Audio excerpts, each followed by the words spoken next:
ایک بادشاہ نے ایک دن اس خواہش کا اظہار کیا کہ محل میں اتنے سارے عقل مندوں کے ساتھ ایک بے وقوف کو بھی ہونا چاہیے جو سب کے لیے تفریح کا باعث ہو۔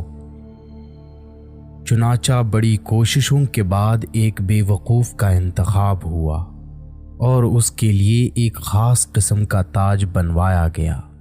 بادشاہ اس سے روزانہ چند ایک سوال پوچھتا اور بے وقوف کے جوابات سن کر بادشاہ اور درباری خوب ہنستے۔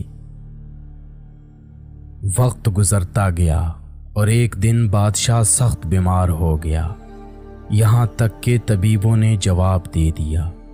بادشاہ نے اپنی تکلیف دور کرنے کے لیے اپنا آخری وقت بے وقوف کے ساتھ گزارنے کا فیصلہ کیا اور اس کو طلب کر کے کہا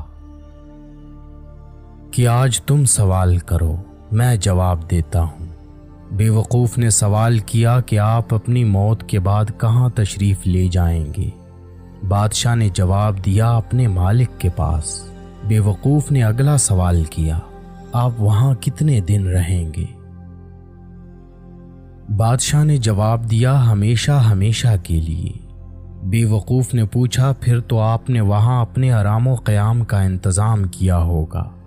بادشاہ اس سوال پر حیران ہو گیا اور جواب دیا، نہیں۔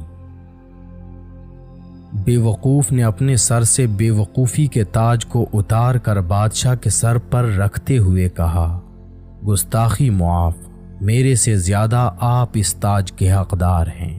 جہاں رہنا نہیں تھا وہاں اتنی بڑی سلطنت، اور جہاں ہمیشہ کے لیے رہنا ہوگا وہاں کے لیے کچھ بھی نہیں۔